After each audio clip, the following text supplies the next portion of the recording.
Nous allons voir maintenant sur EBP.vente 2018 un tutoriel sur tout ce qui va concerner les vues et les filtres.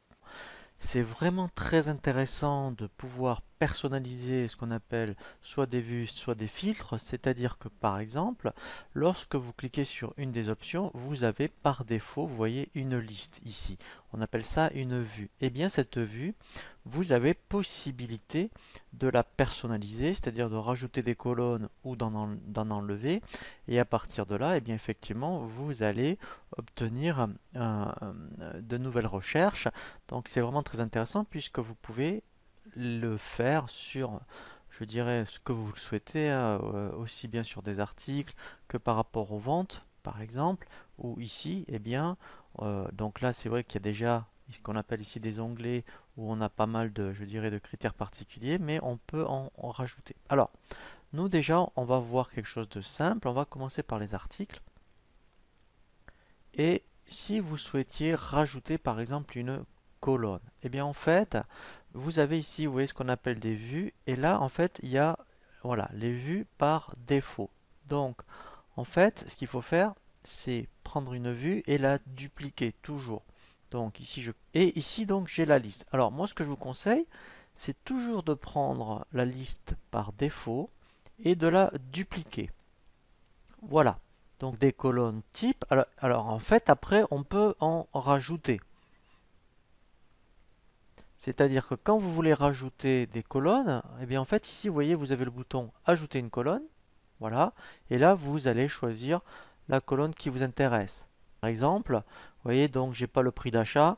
Ben, je vais rajouter la colonne prix d'achat. Alors après, ce qui est intéressant, c'est que je peux la déplacer. Donc je peux la mettre à côté du prix de vente. Voilà, donc ça, pour l'instant, donc vous allez voir, c'est le plus simple que l'on peut faire. Donc là, après, je fais OK. Voilà. Et après, je la renomme. Alors après, vous lui donnez un nom particulier, modifier. Et à droite, ici, vous voyez, voilà. Donc là, je l'appelle test, par exemple. Voilà, donc là, elle est dans ma liste. Je pourrais très bien dire, en plus la dire, eh bien, je la veux par défaut. Voilà. Voilà. Et là, en fait, vous voyez, tout simplement, par défaut, vous voyez, j'ai celle, je dirais, que je viens de définir. Donc ça, c'est vraiment très très bien.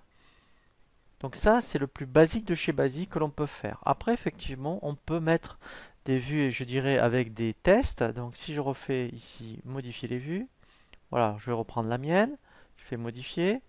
Voilà, ici vous avez ce qu'on appelle des filtres. Donc les filtres, là, par exemple, alors, si je regarde ma vue, en fait, voilà, tiens, je veux dire, tiens, montre-moi tous les articles où le stock est supérieur à zéro. Voilà, pourquoi pas.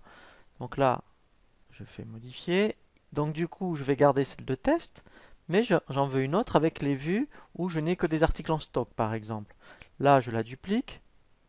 Voilà, ici déjà, je mets stock supérieur à zéro. Voilà. Et là, je vais rajouter un filtre. Donc là, pour le filtre, en fait, il faut que je dise sur quelle colonne je veux qu'elle porte. C'est une condition. Voilà. Donc là, je dis, eh bien moi, je veux tester le stock virtuel, ou stock réel d'ailleurs. Voilà, je fais OK. Voilà, et là, en fait, qu'est-ce que je dis? Donc là, c'est ma colonne. Voilà, et là, ici, je dis, par exemple, strictement supérieur. Voilà, ici, à valeur 0. Voilà. Donc là, je fais OK. Voilà. Donc maintenant, je ferme, je vais la tester. Ici, maintenant, si je prends dans la vue stock supérieur à 0, voilà. Vous voyez que je n'ai que la vue donc qui correspond donc à ma requête. En plus, ce qui est intéressant, si je veux faire une petite édition avec une mise en page toute faite, je clique donc sur ma liste et ici je fais imprimer la liste. Voilà, et là en fait, vous voyez, j'ai un mode aperçu. Je fais voilà, voilà. Et là, vous voyez, sans rien faire, j'ai directement une mise en page par rapport à ma sélection.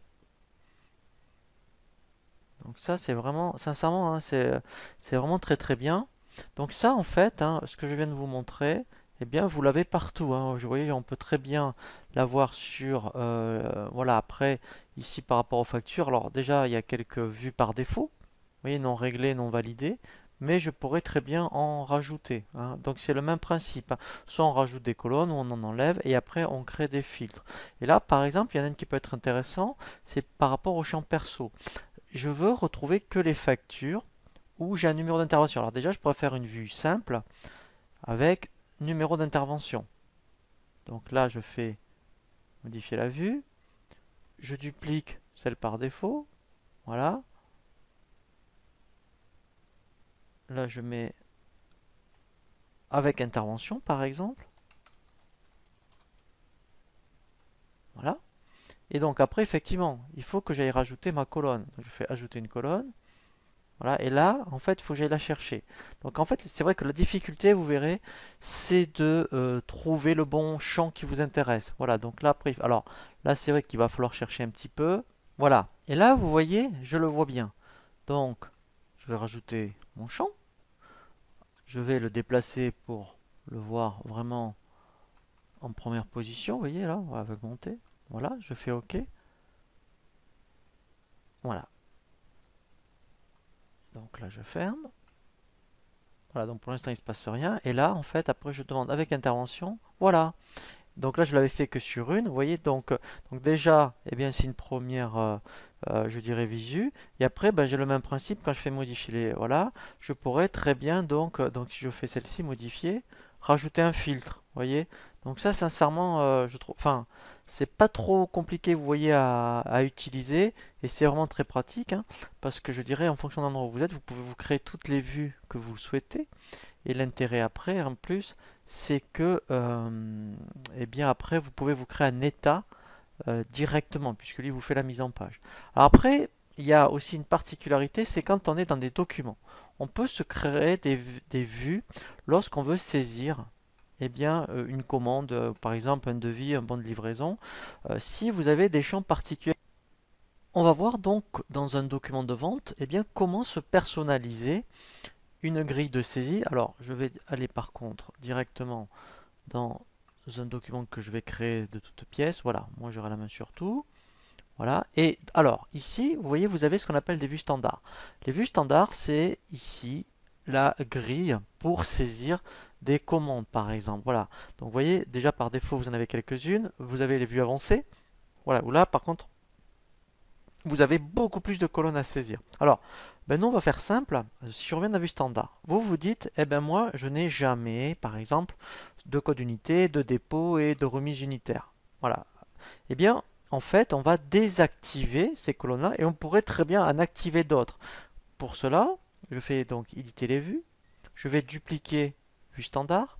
Alors là, c'est un peu différent. C'est que là, on coche ou on décoche ce dont on n'a pas besoin. Donc, j'ai pas besoin du code unité, par exemple. Eh bien, je décoche celle-ci. Je sais que je n'ai jamais de remise en ligne. Je décoche pareil celle-ci. Voilà. Et les dépôts. Vous voyez, les dépôts à la ligne, ça ne m'intéresse pas. Voilà. Et après, par contre, peut-être qu'il y a une colonne qui va vous intéresser. Alors, je vais en prendre une quand même au hasard. Bien, pourquoi pas. Tiens, je vais activer le prix d'achat. Comme ça, moi, au niveau du prix de vente, eh bien, j'aurai le prix d'achat. Alors après, effectivement, ce qui est génial, c'est que, vous voyez, parce que là, elle sera à la fin, je vais, eh bien, la déplacer. Voilà. Alors, soit je fais en premier d'ailleurs, voilà, et après je descends. Vous voyez, voilà, et je vais la mettre à côté, voilà, du prix de vente. Donc là, je dirais ma disposition est terminée. Voilà. Donc, en fait, ici, voilà, donc j'ai oublié de la renommer. Je vais modifier. Voilà, je vais l'appeler vue avec PA pour prix d'achat. Voilà, j'enregistre. Voilà, alors je pourrais la mettre par défaut, mais je vais la laisser, je dirais, dans la liste. Voilà, je ferme. Et là, après, ce qui est intéressant, eh bien voilà, si je mets vue avec PA, voilà, vous voyez, et bien directement, j'aurai le prix de, quand j'appellerai un article, je verrai le prix de vente et le prix d'achat. C'est un exemple, hein, mais au moins vous pouvez vous personnaliser vos grilles de saisie, aussi bien donc devis, commande, facture, aussi bien en vente et en achat, directement, vous voyez ici, avec les vues. Voilà, donc là on a vraiment bien vu les possibilités des vues et des filtres, hein. Donc là, ce que vous pouvez faire, aussi bien, je dirais, donc dans des lignes de documents, que par exemple, hein, je dirais ce qu'on appelle des vues, mais de type colonne.